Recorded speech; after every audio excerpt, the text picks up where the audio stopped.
I feel so blessed. My social security number is filled with eights. My cell phone is 8888888. See like a number like 6 or 8, something like that. I feel just so happy. And I was like, this is my destiny. After 13 years since the bestseller book, The Battle Hymn of Tiger Mother was published, what is the most important thing in your life now? My two daughters are still the most important thing. Is there a woman that you admire? Catherine Graham, give yourself a break. There's much more give. There's much more leeway. Never not do something out of fear. Hi everyone, so we're very honored today to interview Amy Chua. She's the author of the bestseller book, The Battle Hymn of Tiger Mother. And also she's been recognized by Times Magazine as 100 most influential people. And people always call her Tiger Mom. So without further ado, let's kick off the interview. So Amy, would you mind talk more about your bonding and connections with Women's Gala and how is the Gala in prior years? The Gala is one of my all-time favorite events. I explained this at the last Gala. All my life, I have almost always been the only Asian American woman in the room. When I was at Harvard Law School, I was the only Asian American person in my whole section of 150. When I was on Wall Street, I would often be the only Asian American woman in a whole conference room full of white guys. And now at Yale Law School, I am the only Asian American tenured faculty person. And I told a really funny story at the last Gala where I received an award because I was really touched. And this is a true story, but back in 2000, the first year that I joined the Yale faculty, I forgot all about this faculty photograph. And everybody was lined up at the end of the yard and I'd completely forgotten about it. And they were like, Amy, we're all waiting for you. So I go out into the courtyard and I see my whole faculty, like 60 white guys. Wow. And I'm back and they're like, hurry up. So I start running towards them. And about 15 yards before the whole group, I tripped and I fell. I fell on my face like a total faceplant. No way. And I remember lying there and thinking, oh my gosh, Amy, I don't think you can recover from this. And the reason I told this story at the Women's Gala is I said that moment lying on the ground was sort of the exact opposite of how I felt at the Women's Gala. At that moment, face down on the ground, I felt so alone, total outsider, some weirdo. And at the Women's Gala, I always feel like I'm with a group of kindred spirits, people who have probably experienced a lot of the same things that I've experienced. And it's like being in a sisterhood. So it's always one of the things I look forward to the entire year. I love the way that you put it as sisterhood. So as a Tiger Mom, not only were you recognized by the Times Magazine as 100 most influential people, but also you sent your both daughters into Harvard.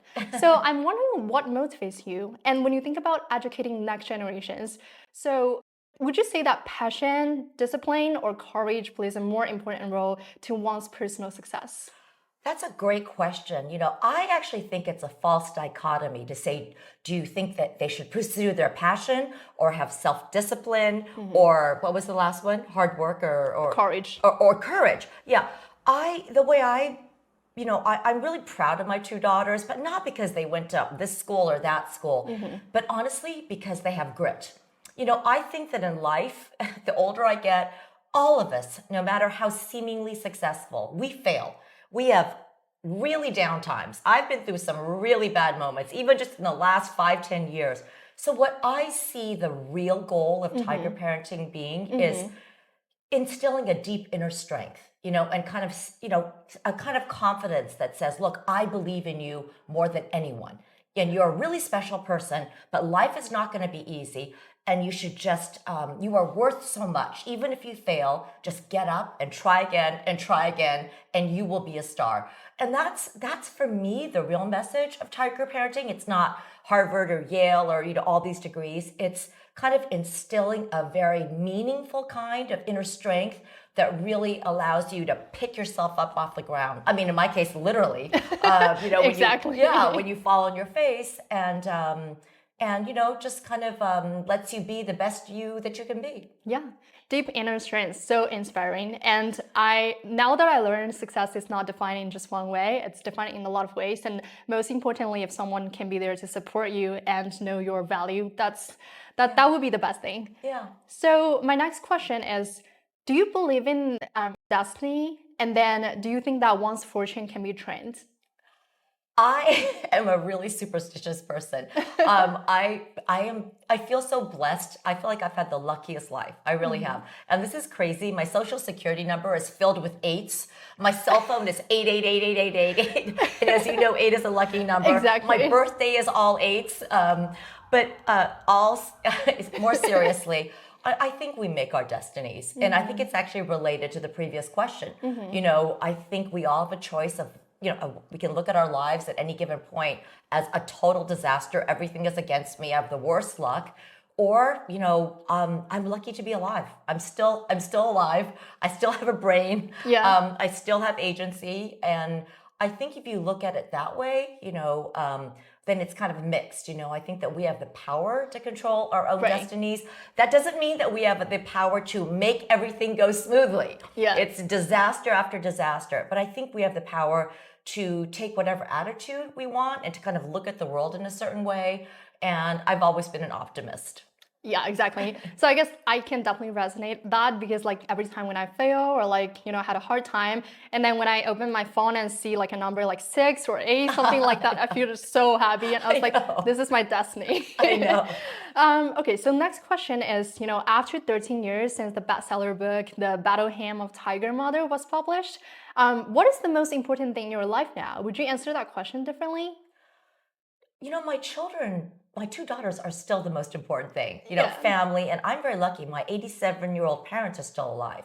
So family is still the most important thing. I am most proud that my daughters are strong and happy. They have tons of friends and they like to come home. Yeah. And they're always calling me. In fact, they're mad at me. Like, why don't you answer my texts? So I feel like I really launched them and they're independent. I think the one thing that's different now is that, being older now, I've had friends pass away.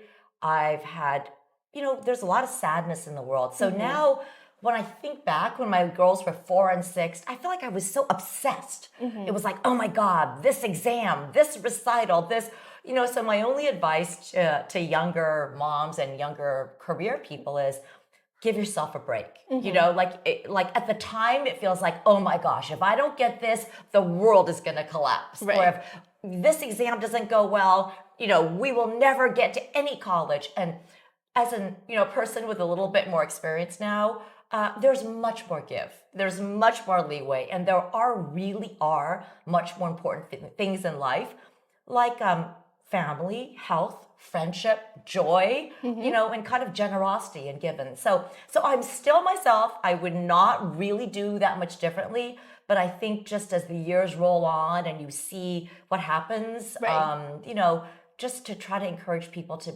realize how lucky they are, just to be alive, actually, just to be in a beautiful world. Yeah, you have to be creative to be lucky. But that sounds like a really ideal mother and daughter relationship. Not too bad. It's not perfect. I don't want to sugarcoat. Parenting is the hardest thing I've ever done in my life. Yeah. Okay, so next question is a really interesting one. We're all curious about, is there a woman that you admire and why? And also, how do you think she embodies resilience to you? There are so many women that I admire. But if you mention resilience, weirdly, it happens to be that I just read a biography of her. But, I think I really, really admire Katharine Graham. Wow. She was actually just a mother, like me, and her husband and her father were the ones running the Washington Post. And then there was a tragedy. Her husband actually took his life. And at that point, that's the kind of thing that I don't think I could deal with. I'm really strong. I can do this. I can run. I can fight through. But when it comes to something like a tragedy within the family, I don't know if I could pick myself up. So the fact that she not only survived, but became herself the head of the Washington Post, and then built it to greatness and was a mother at the same time, and then broke the whole Watergate scandal. So to me, that's like a really great example of resilience, because for me, that's like rock bottom. I feel like I would just be in bed crying the whole time. The idea that you could pick yourself up and then take over the company as a woman, nobody had ever done that before, certainly not in their family. And then take the company to such great heights and, create historic breakthroughs like the Watergate exposure. I think that's really something admirable. Wow, that's huge. And you admire Catherine and you yourself as a female role model. What is your understanding of female leadership? And also, is there anything you want to say to the women in our generation and also the next generation? I don't think there's one kind of female leadership. And really, I know this sounds like a cliche, but it took me a long time to learn this. Be yourself. There were 10 years to be when I was a Yale law professor. I was trying to be like this person, like this person. I even tried to dress like them. I tried to sound like them. And finally I realized, this is not working well. I'm just going to be so much better off making the best of who I actually am. So if I were to give one piece of advice to all the young women out there, it is go for it. Never not do something out of fear. Everything that has turned out to be the most important and the most precious and the most exciting for me is something that I almost chickened out of doing. So just go for it and you're going to be great. Well, you're the best you, and just go for it. Yes. So here it comes to the last question. So what do you look forward to the most for this year's gala? And is there anything you want to say to the audiences who are watching this video? This is going to sound so silly, but I love seeing everybody so glamorous and laughing and having fun. It's these women who come to the gala are so high-powered. They are so accomplished, like you are fun, modest, personable. You meet them, you think like you're just with a bunch of girlfriends. So it's really inspiring to be with women that have hit it out of the park. They're like leaders, but you see all the different ways that they've done it. And basically, it's just a really fun party. Yeah. And you just get to, so I most look forward to, I think, connecting with old friends, but also meeting new friends. And maybe I'll meet some through this video.